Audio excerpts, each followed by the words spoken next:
Next up for Manchester United, it is another big one. Chelsea at Old Trafford on Saturday night. Look, we need results. We need goals. We need to win. There's no doubt about that. Let's run through all the team news from Ruben Amorim as we discuss Lammens, Benjamin Sesko, Mainoo, and others ahead of kickoff in this big game. So, ladies and gents, it's Chelsea on Saturday. Another massive game for United and a massive game for Ruben Amorim. Let me know your predictions in the comments. Who would you start? What do you think the result's going to be? I'm going to run through, as I said, the team news. I'm going to run through my predictions. And let's have a chat about this game where United, we need to win, man. We need to win. We need to score goals. We need to win a game of football. Is it really that hard? Apparently it is. Maresca's been speaking about Amorim ahead of the game. Don't know whether this is mind games or not. But Maresca had a really, really tough start at Chelsea. Certainly turned it around now. And they are a dangerous team. But before we get started, I want to say a big shout out to our partner, Betano, for supporting United People's TV. I wish United would support me. Anyway, if you want to take advantage of a fantastic offer, it's over on our Facebook page, facebook.com/United People's TV, ahead of this game against Chelsea this weekend. The link is in the description. Get involved. A big question a lot of United fans have got is, will Garnacho start this game? Well, according to Maresca, he's ready to start.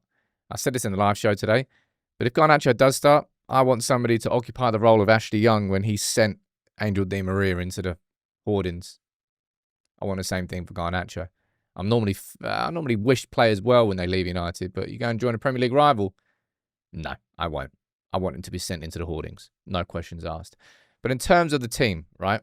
This here was the team that Chelsea started against Bayern. They lost 3-1 midweek. And this was the team that United played against City and we lost 3-0. Now, there will be changes. I'm going to run through what the midfield setup's going to be for Chelsea, and we know it's going to be, so that's why there has to be tweaks to the system for United, or we're just going to get overrun. You can predict it, you can expect it, and it will absolutely happen. Now, in terms of changes to this team, there's two that I'm definitely doing in defence. Number one, Bayındır gone. Number two, Lammens come in for your Premier League and Manchester United debut. All right?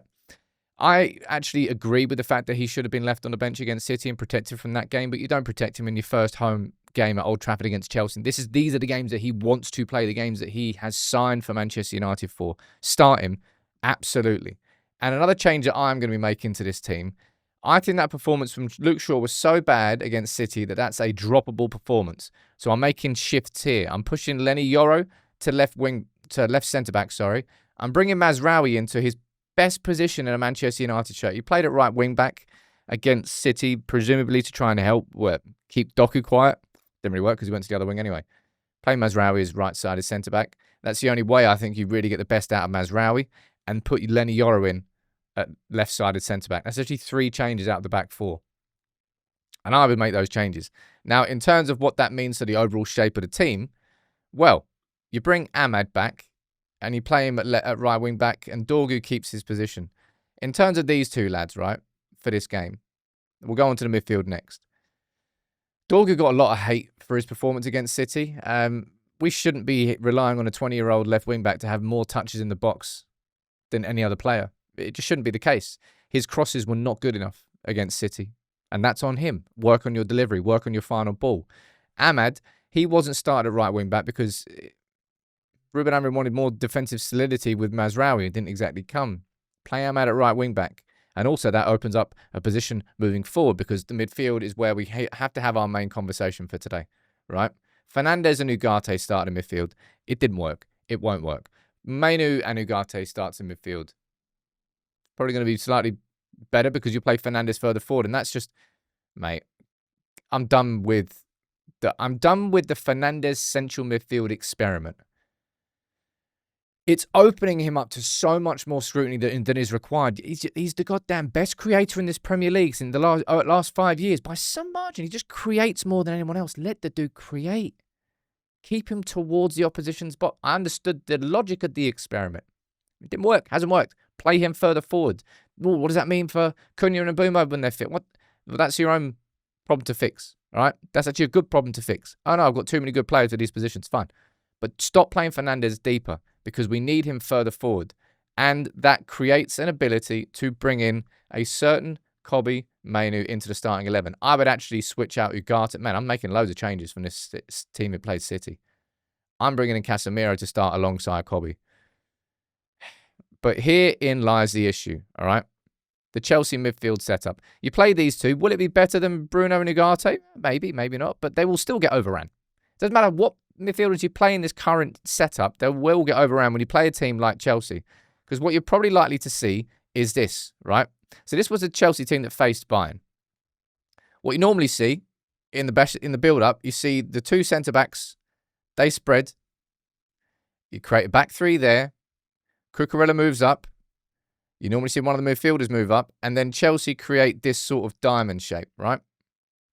1, 2, 3, 4. Caicedo at the base. And then you've got two Manchester United midfielders trying to go up against 4. You do the maths. You know exactly what's going to happen. Manchester United are going to get overran in that midfield. I've already said what I would like to see happen in this game and the tweak that I would like to see for Manchester United. Let's get Chelsea back into position, according to what their starting 11 is going to look like. Was it Caicedo and James there? I think that was about right on paper. I want to see this from Manchester United. I want to see one man dropped in to become a number 10 and for United strikers to become split strikers. That's the tweak I want to see. All right? And actually, that's the starting 11 I want to see. Keeping Sesko in there. Of course I'm keeping Sesko in there. Lammens making his debut. Casemiro and Mainoo in midfield. Fernandes is the number bloody 10. You are looking at one of the best number 10s to have played in this Premier League in the last 10 years. Numbers-wise, no one's anywhere near him. If he played in a City shirt since he joined this Premier League instead of United, he'd be in De Bruyne conversations, but he's not because we're playing him in central midfield and we're asking him to do stuff that he's not naturally good at. He's one of the best chance creators in the league. Let him create chances. Ruben, please tweak this midfield. If we go in with this set, and look, odds are we do.